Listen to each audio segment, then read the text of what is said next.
Catherine Bernardo, solo sa party. Daniel Padilla, may kasamang Morticia. Daniel at Kyla, bagong pair na kinakikiligan ng netizens. Tara, kwentuhan muli tayo.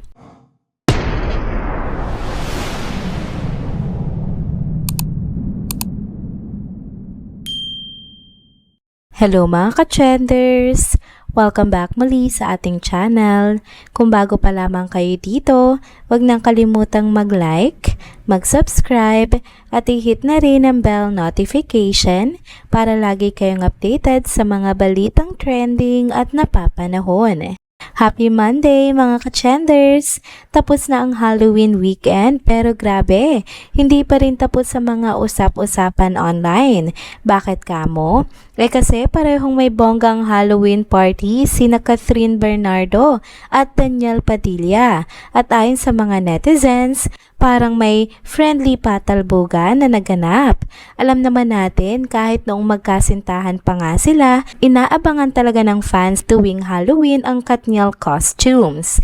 Laging may theme, coordinated outfits, at super creative. Parang mini fashion show bawat taon. Pero this year, kahit hiwalay na, pareho nag-celebrate pa rin sina Kat at TJ. Hiwalay nga lang.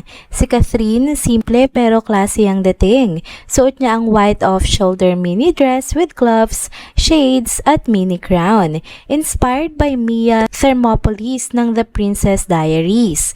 Ang ganda, parang modern day princess vibe. Kasama nga niya sa party yung glam team niya, handler, at ilang close friends. Chill lang, parang intimate get-together.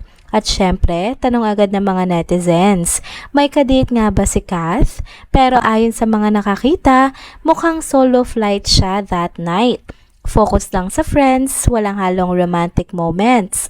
Classy, confident, happy, very independent era ni Catherine Bernardo. Samantala, ibang-iba naman ang approach ni Daniel Padilla. Adams Family inspired ang theme ng Halloween party niya. Suot niya ang classic Gomez Adams costume. Slick hair, dark suit, confident charm. Very Daniel talaga. Pero ito na nga ang plot twist. Si Kyla Estrada naka-Morticia Adams costume. Kaya ayun, pumutok agad ang internet. Ang dami nagsabing baka daw may pa-soft launch na ng relasyon ang dalawa. Wala man silang official photo together, halatang nasa iisang venue, same crowd, same barkada. Kaya sabi ng mga marites, suspiciously cute coincidence. Pero ayon sa mga nakakita, chill lang daw sina Daniel at Kyla. Walang PDA, walang paandar. Mukhang nag-e-enjoy lang sila sa party. Pure good vibes. Kung tutuusin, contrasting nga ang Halloween vibe ng dalawa. Si Catherine, classy and light, parang princess.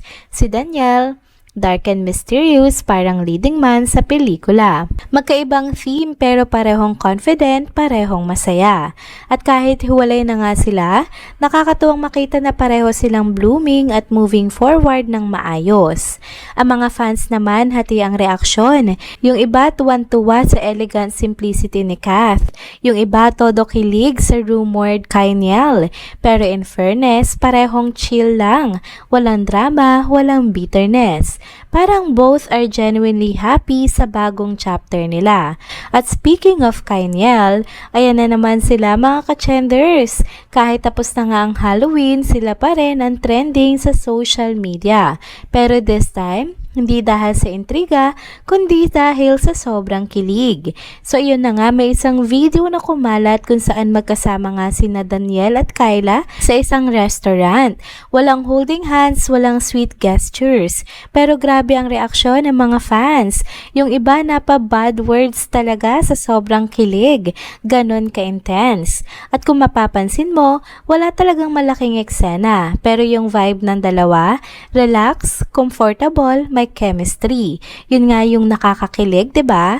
Parang hindi mo kailangan ng label, kita mo na agad yung connection.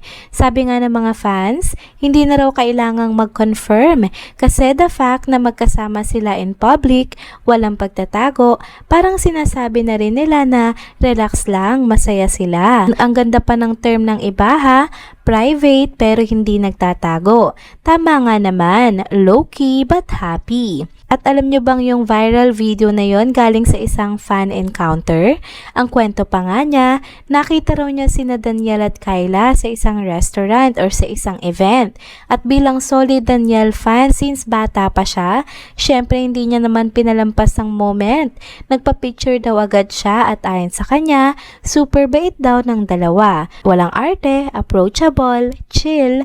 Kaya ayun, nag-viral tuloy yung post niya. Ang cute pa kasi siya rin yung unang gumamit ng tawag na Kai Love. Hindi raw galing kay Daniel yun ha, siya lang ang nakaisip.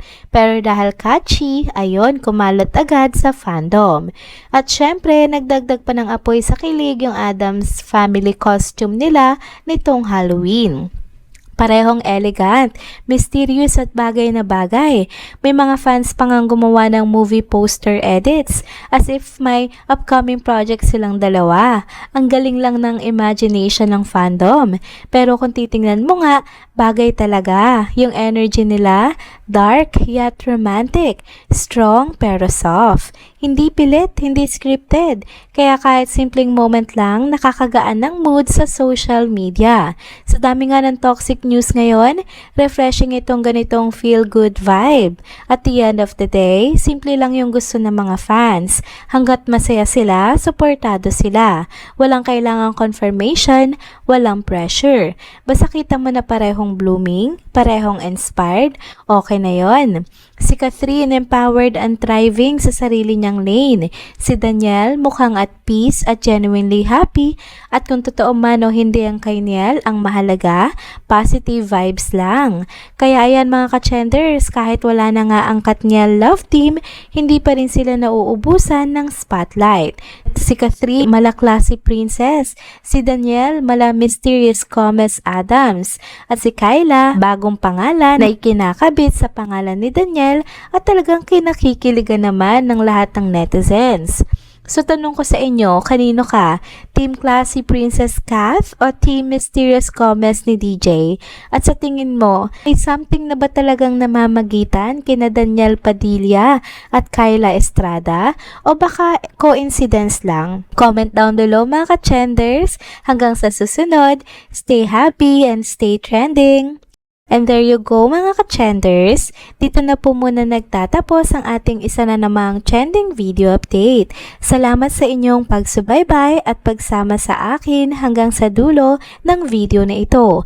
Pero bago kayo umalis, huwag niyo pong kalimutang mag-like, mag-comment, mag-subscribe at i-hit na rin ang bell notification para lagi kayong updated sa mga balitang trending at napapanahon. Kita-kits po sa susunod na video. Paalam!